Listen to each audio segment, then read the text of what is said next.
Hey guys, welcome back to another episode of the J School Podcast. I'm your host, Jade, and today we'll be talking about why I believe the Miami Dolphins can win the AFC East division this year.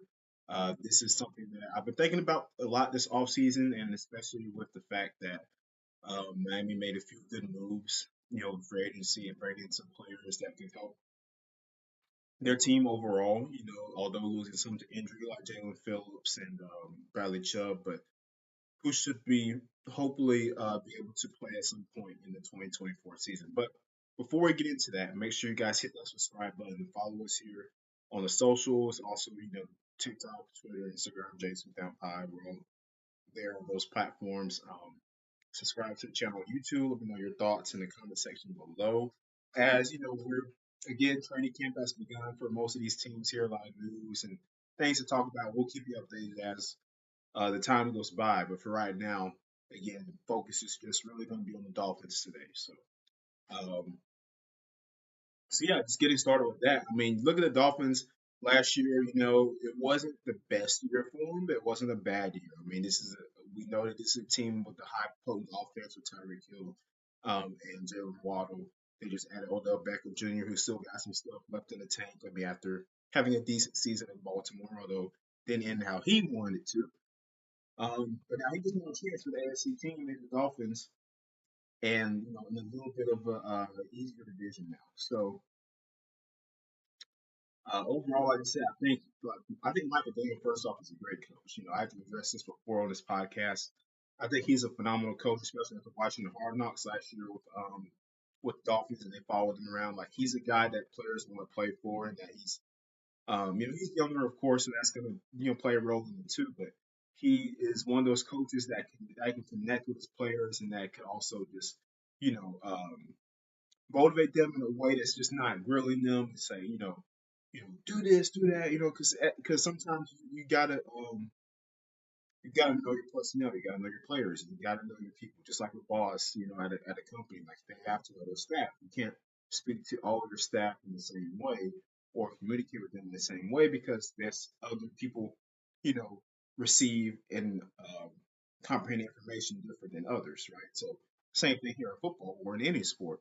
You gotta know your personnel, you gotta know your players. What I like the most about Mike McDaniel is that he's able to connect differently with the different players, and how they have their own special connections, special bonds, relationships, and he is also just a fun guy. I mean, just even having that like boosting morale of the locker room of a team, and when you have a fun guy coach like Mike McDaniel, it's just gonna make practice more exciting. It's gonna make going out there on Sundays, more fun. I mean, it's just all that type of stuff rolled into it. So but I think again, we know that he's a fantastic offensive play caller, and then with the weapons that they have at their disposal, with again Tyreek Hill and Jalen Waddle, all those guys.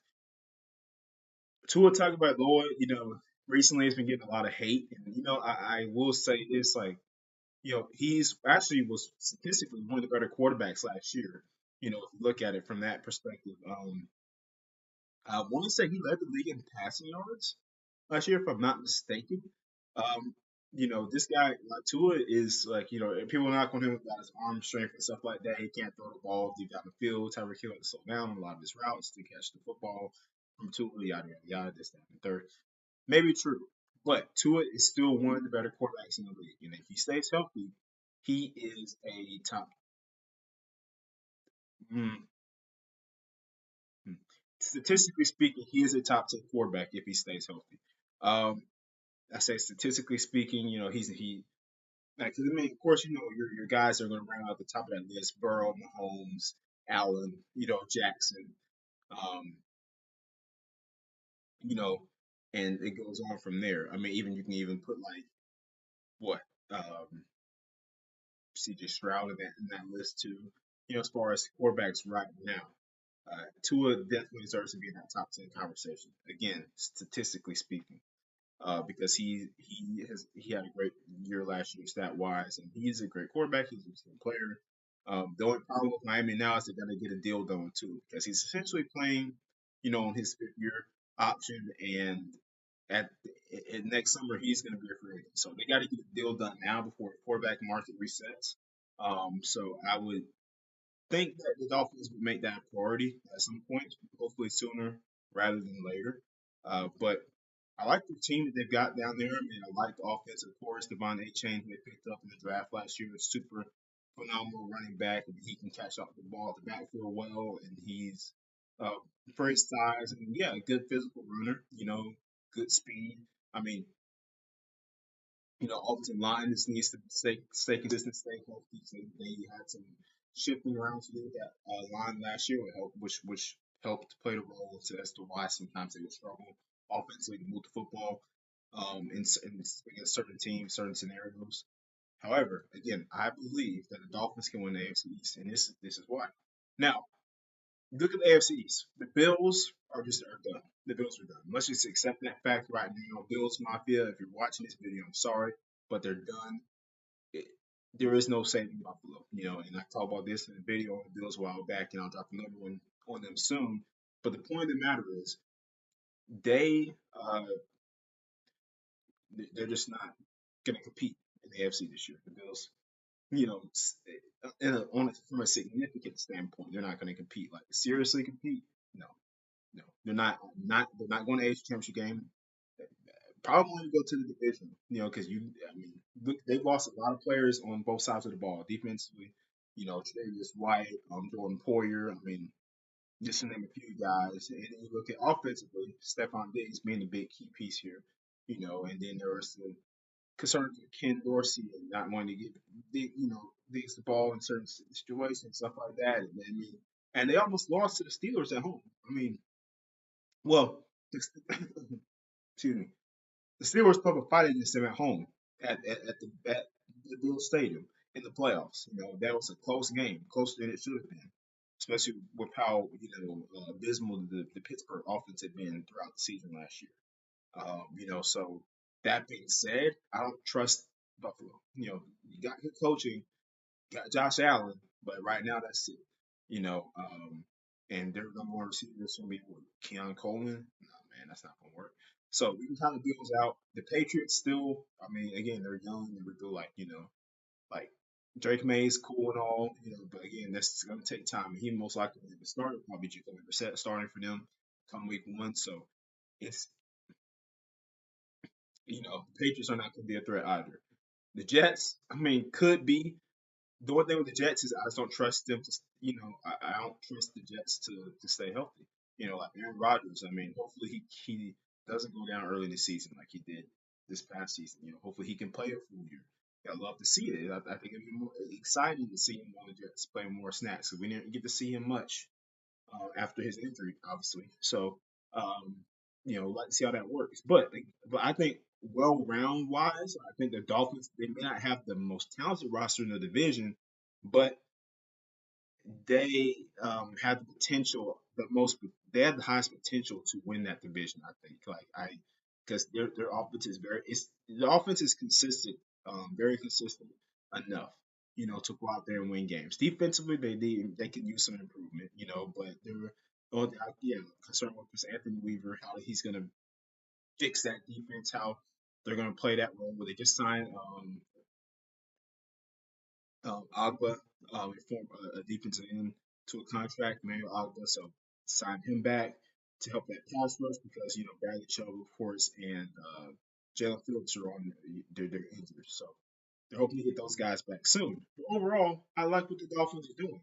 I think they have done well. I think Chris Greer, Mike Day on that whole front office have done well with assembling the team and again keeping faith into it because of outside scrutiny can definitely be like those little whispers in coaches' ears and front office people's ears because like, oh well, he can't go the ball deep down the field, and he's blah this and blah that. But they stuck with their guy, so far up to this point, and he's got another year to prove himself. But this is a very important year for Tua Tagovailoa. He's got to go out there, he's got to ball out, he's got to stay healthy, he's got to push the ball down the field to his speedster receivers, Hill, Waddle, Beckham Jr.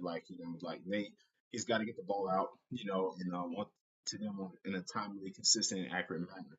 And defensively, they're gonna have to just hold their own as much as they can because like I said without Jalen Phillips and Bradley Chubb that pass rush is going to be reduced to a point. They signed Blaise Campbell, this offseason away from the Falcons, but he's up there in age, and so you're for the Dolphins, you're really gonna need to be able to generate pressure some type of way, and if they can do that, like, just not even phenomenal defensive play, but just like serviceable defensive play, they can make it to the playoffs, possibly the AFC divisional.